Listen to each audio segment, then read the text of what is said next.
All right, hello and welcome again, everybody, to the Scientific Origins channel, where we bravely and curiously explore the universe and try to find if the data we collect fits our proposals about how reality works. So today we're continuing to refute science denier tropes, the slogans and phrases science deniers use and wield like a talisman against science to besmirch and demote it. So today's is a doozy. It's a super common one. There are no transitional fossils. Evolution deniers will claim this mostly out of ignorance. Some of them are doing it pedantically, and we are going to refute both by just showing the sheer volume of data utterly contradicting this claim. So we're going to go over some of my favorite evolutionary lineages, which is where transitional fossils would be found. And we're going to start with this one, the horse transition, because even creationists accept this one, and you'll see that on a later slide. So here I've got some of the highlights of horse evolution laid out. Hyracotherium, had 4 toes on the front, 3 on the back, because it lived in a different environment from the modern horse. As the climate changed, the form of that foot was less efficient, added too much weight and friction, whereas the third digit thickening into a single hoof was the most efficient piston for high-speed running on hard ground. Through Merychippus and Pliohippus, you can see the teeth get taller, and the cement, the hard outer layer, is changing as well. And this is because of the abrasive diet they were feeding on. Grass, which contains silica, basically glass, and it is very abrasive. If a horse kept its force teeth on the plains, it would not be able to eat by the time it reached adulthood. So here's a visual to help illustrate. This is the horse evolution ledger, basically, and it's just showing how form follows function. This is the evidence-based model of a forest dweller transitioning to a grassland dweller. As you can see, near the top of the chart, you got the modern horse, and at the bottom of the chart, you have horse ancestors.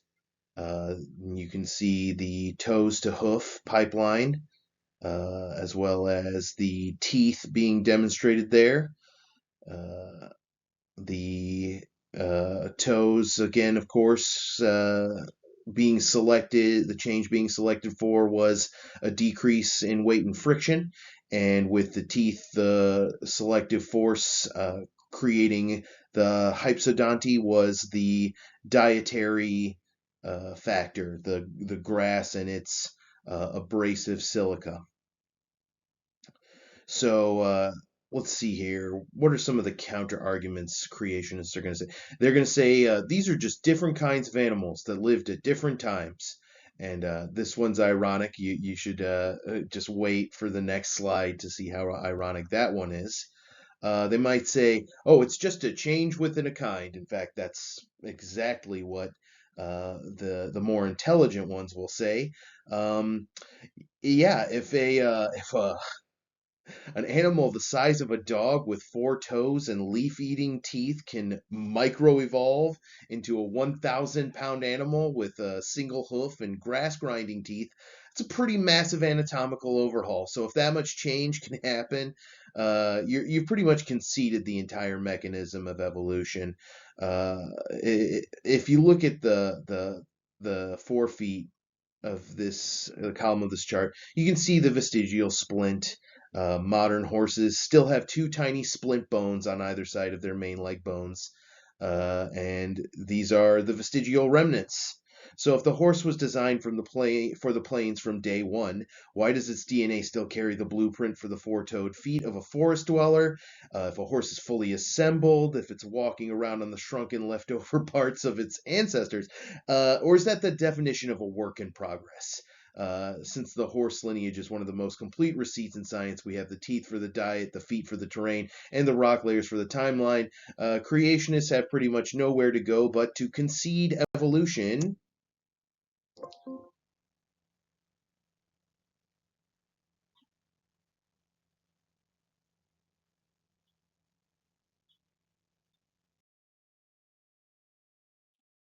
which is pretty much exactly what they've currently done. So this is what we're seeing in this chart here. This is a chart directly from Answers in Genesis, I believe. Yeah, Kavanaugh. He's an Answers in Genesis guy. So let's read it. Even though many creationists have strongly criticized the Equid fossil record, this is a creationist propaganda organization uh, wagging their finger at people who their behavior is their own dang fault. Even though many creationists have strongly criticized the Equid fossil record, and so they're now about to correct them, our present baraminological analysis. Baraminology is a pseudoscience. It's basically just them trying to rip off taxonomy in a way that makes their contrived nonsense work. Based on our present baraminological analysis, actually supports the validity of this stratomorphic series. Translation: our baraminological analysis says these things are all related. The the older ones are most likely the ancestors. Sorry, I pointed the wrong direction. The older ones are most likely the ancestors of the modern ones. And they for sure are all related. And so that's what our baraminological analysis, our determined about this stratomorphic series. Good job, guys. You managed to find out what taxonomy has known for a very, very long time. Using the barometric distance correlation method of this might be solid science, a correlation method. It's like a tiny scrap of some actual methodology in what is overwhelmingly a pseudoscience. Using the barometric distance correlation, they probably determined that the distance was low, that it was small, that these things are very similar morphologically and probably share very similar genotypes. So we find significant similarity among So they're saying, duh, they're really similar, you guys. They really look the same, and some of the genetic analysis between modern organisms makes us think these guys probably are the ancestors of these other guys. It's so hilarious, and really what they're trying to say, what they're saying with all this jargon is they're saying it's okay, you guys. This is totally evolution, but there was no change in kind. Don't worry about it. There's no change in kind between a toad forest dweller the size of a dog, changing into 1,000-pound hooved plains dweller with grass grinding teeth. No evolution, no change in kind. It's microevolution. We'll give you that. So it's very ironic that Answers in Genesis accepts that these things are all it's evolution. They literally accept evolution. But of course they do so very quietly. I haven't heard them talk about the horse line since this. This was pretty much the last thing they had to say on it that I know of.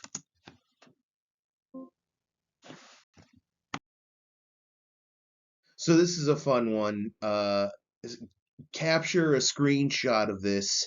If you want to torture some creationists, some evolution deniers, take a screenshot of these three species, these three over here that I've got lined up. Take a screenshot of them and ask them which one of these is a tapir ancestor, which one of these is a horse ancestor species, and which one of these is a rhino species. And you know what? If you really want to torture them, don't even tell them about the third option. Just ask them which one of these is a horse and which one of these is a tapir. And watch them struggle on the third one, which is a rhino, to try and decide whether it's a horse or a tapir. Because as you can probably tell by just looking at these guys, they all look really, really similar. It's hard to tell the difference between them. And so to give you the answer, the top one's a tapir, the middle one's a modern horse, and the bottom one's a rhino ancestor. But the reason they're so hard to tell the difference between these species is, of course, the old common ancestry. The closer you get back to these guys' common ancestor, the more their ancestor species look alike. So these guys all share common ancestry to the point that no creationist is going to be able to tell you the difference between these things, because most scientists can't tell you the difference between these things. Pretty much only evolutionary biologist paleontologists would be able to tell you the difference between these things. Somebody who's extensively studied perissodactyls. They'll be able to look at the top one and say, "Oh, that guy's really squat, so that's a tapir." They'll know the modern Equus easily, and Hyracotherium. They'll be able to figure that one out. So, yeah, the evolutionary biologists can tell the difference between these guys, but sometimes it takes them more than a decade of just uh, evaluating the fossil and analyzing it to uh, determine its characteristics so they can classify and categorize it, which no creationist is going to be able to do, of course. So, biogeography. This is a suite of transitional species, which also shows the existence of Pangea. So here's another fun one. And Pangea is a big problem for young Earth creationists, especially because they had to try and figure out a way to fit all the heat from all the tectonic plate movement into just a few short years, which is a rate of heat displacement enough to catastrophically destroy the planet by boiling all the oceans and melting the granitic crust into a superheated plasma hotter than the surface of the sun. So we're looking here at biogeography, the study of how species are distributed across the planet over time. This chart doesn't just show sauropods evolving, it shows that they evolved in response to the movement of the Earth's continents. So the nested hierarchy of life physically tethered to deep time of geology. So we've got geography meeting phylogeny here. This is Neosauropoda, the long-necked giants, which evolved along the breakup of the supercontinent Pangaea. So at the bottom left, the Jurassic period, you see the early ancestors like Shunosaurus, and these are found across multiple continents: Asia, Africa, and this is, of course, because the continents were still largely connected, allowing these animals to walk from one modern continent to another. So as the continents drift apart, you see diversification. As you move right into the Cretaceous, the lines branch out and become color-coded by region. South America in orange, Africa in red, and as the Atlantic Ocean opened and South America drifted away, the sauropods on these landmasses became reproductively isolated, geographically isolated. We see the rise of Rebecosauridae, that's on the bottom right. And you notice how the orange bars and red bars start to diverge into unique localized species. So those are the species in South America and the species in Africa that are separated by an ocean. So they're trapped on their respective continents, evolving independently. And if you look at the maps at the bottom, they show the Earth at 170 million years ago, 150 million years ago, 130 million, and 110 million. And the branching of the sauropod family tree perfectly matches the physical splitting of the land. And there's really strong evidence. Like, when you find these species in locations that are, when you look at the modern map, wow, Africa really looks like it fits North America, right? Well, not only that, you find these species in those coastal areas. So it is another piece of the puzzle that fits perfectly. And I'm sure creationists will say, oh, they just walked there after the flood. If all these animals spread out from a single point, like a mountain in Turkey only 4,000 years ago, we should find a random mix of all species on all the continents. Instead, we find a perfectly sorted distribution. So, not really going to work. The continents didn't move over millions of years. They zipped apart during the flood. They might say something like that. And that brings us back to the heat problem, which I already started to describe. I need to just do another video about the heat problem itself for this series so I can really just expound on it at length. If they, and then they'll say, oh, these are all just the same kind of long-necked dinosaur. It's still just admitting to macroevolution, still admitting to huge changes, admitting to geographic isolation. It's admitting these guys are transitional forms either way, which is the whole contention, right? They're claiming transitional forms don't exist. Here they are. All right, so this is some more of the transition. This is not so much like there are transitional species in the suite, but this is a whole transition that happened among a whole group of organisms, the class Mammalia, right? This is something that happened with an entire class of organisms, and this is why one of the reasons we still classify a mammal as an animal that has three bones in its ear. So in the chart, you can see it's also a great argument against irreducible complexity because you're seeing jaw bones get exapted to being ear bones. So at the top, you see the modern conventional mammal ear, and you see the modern conventional mammal jaw. The modern conventional mammal jaw only has two bones, the dentary bone and the squamosal bone. The ancient reptile, the pre-mammal ancestor, had three jaw bones, the dentary and the articular and another bone it doesn't have labeled there that I'm forgetting the name of right now. Whatever, it's not important.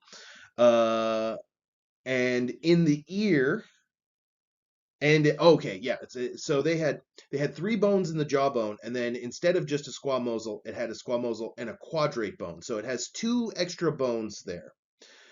And in the ear, it just had the stapes.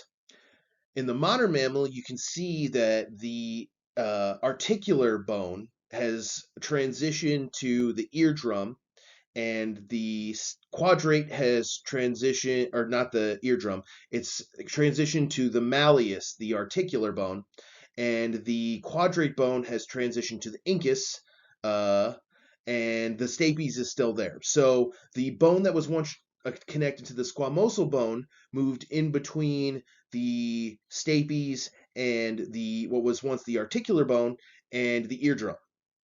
So, and this is something we see actually in embryological development as well. These bones, the material that becomes these bones starts off in the jaw and migrates up into the ear. We can see several species that still have various levels of the migration. So we'll get into the next slide here. Uh, and a lot of these slides I've actually taken from another presentation, which has a lot more information in it. So I'm not covering everything that's in that slideshow here. I'm eventually going to get around to it, but this is just some of the more important stuff here. So this is a more color-coded version, and you see it names some of the species. So at the top we've got the Metrodon. That's a synapsid. The mammal ancestors evolved through the synapsid line, and then you got Prochyna, and then Probagnathus, and then Morganiacodon is the mammal ancestor, and then Monodelphis would be a common mammal, so a common modern mammal. And so you can see that in Morganiacodon, it still has both the ancestral and the derived layout. So it wasn't like was an animal was walking around with an insufficient number of ear bones or an insufficient number of jaw bones. Morganiacodon had both, and it was in the middle of transitioning from the ancient form to the modern form, where the ancient form had the quadrate and the articular bone in the jaw, and the modern mammal had it up in the ear. And you can see they're moving. It's a gradual move. It's such an easy transition to understand. It's really strong evidence. It's supported by embryology and genetics and the fossil record. And here's some of the synapsodonts themselves. So any evolution deniers who yell, "Oh, just pretty pictures and drawings." The graphs are very much based on real fossils with real museum accession numbers. You can go look at yourself. And these are monotremes. Okay, so monotremes are a great transitional form. They're a modern transitional form, a transitional form that still exists because they have a transitional suite of characteristics. So they are very much like mammals in that they secrete to feed their young, and they lactate.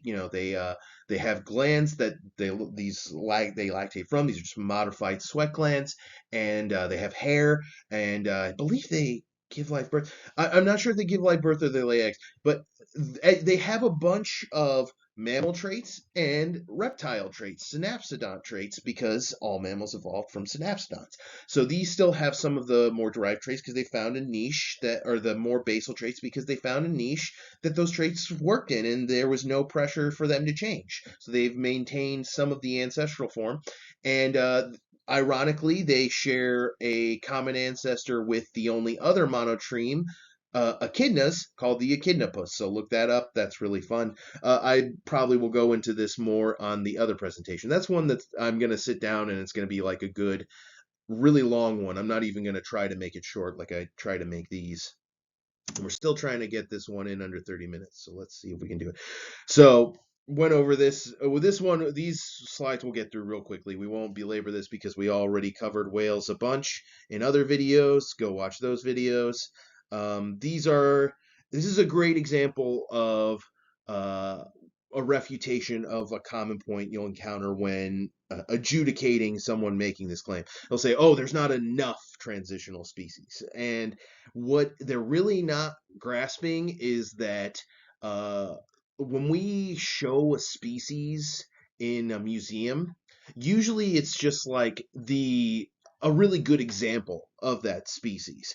And actually, you might think there's like just a Basilosaurus or there's just a Pakicetus, but there's actually a bunch of them, which is what this shows. You get Pakicetus inachus, Pakicetus ataki, Pakicetus calcis, and with every one of these, you can go on Google and you can ask, how is blank a transitional form, and it'll explain it to you. Eohippus, and we're not going to talk a lot about them. We're just going to show them in the transitional steps. So Eohippus, this is the first one, the smallest one, and then you've got Pakicetus. It's larger, it's getting more streamlined. Ambulocetus, larger still, more streamlined still. Myocetus, larger still, more streamlined still. Also still giving birth on land, so still somewhat adapted to living on land.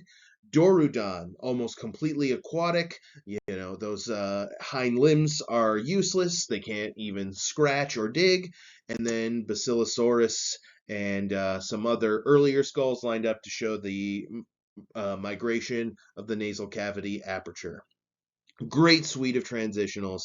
I'm sure I'm going to make more videos about whales. I just don't want to belabor whales in this video because there's going to be other videos about them. But when people say transitional forms, if you know whales like I know whales, hit them with the whales right away because they're just such great evidence for evolution. And then we've got transitional hominids. This chart is a devastating blow to evolution deniers. They claim everything's fully assembled.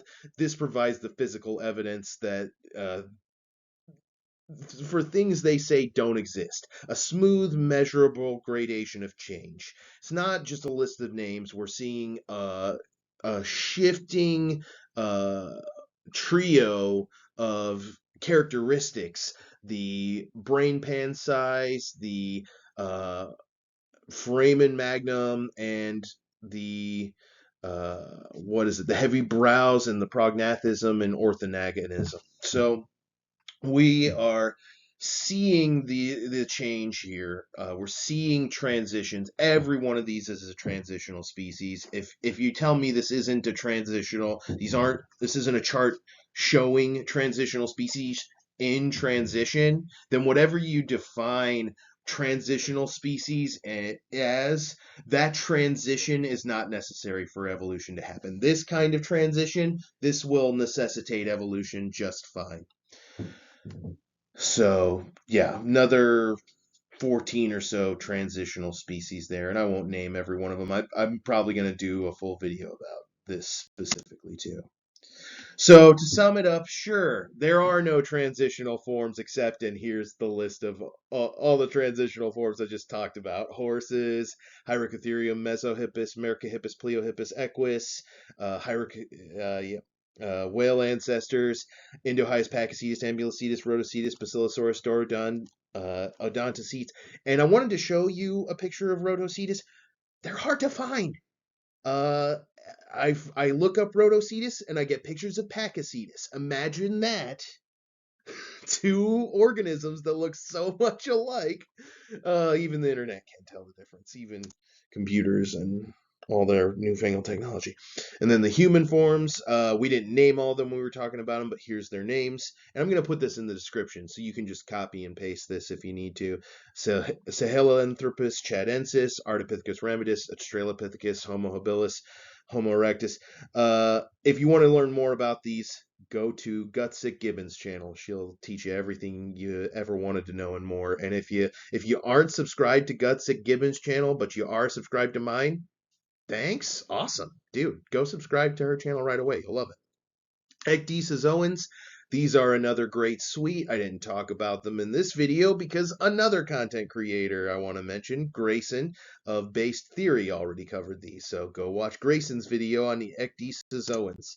And finally, sauropods, reptile to mammals, and dinosaur to birds. I forgot the dinosaur to bird transition because it's one of the coolest, and I'll probably do another video about that one explicitly, which is why I didn't include it in this one. So to summarize here, when evolution deniers say there's no transitional forms, they're just talking out of their butt in so many different ways. It's almost always going to be an appeal to ignorance. It's just they've never actually like gone to Google and asked, are there actually transitional forms though? Or they're like really, really deep and sunk into the worldview, and they're gonna deploy all kinds of nonsense to explain away this if you mention it to them. They're not going to allow themselves to become aware of the fact that there are many, many transitional forms. So this is another refutation of a very common evolution denier talking point. Feel free to just copy and paste this video and send it directly to them. Copy and paste the description of all my favorite evolutionary lineages and the short explanation I've provided for them and the transition they're performing. Do subscribe, like, comment, recommend my channel to your friends who are curious about science or who are maybe in danger of getting taken advantage of by science-denying charlatans. And thank you so much for watching and supporting. And have a wonderful day. Don't get fooled.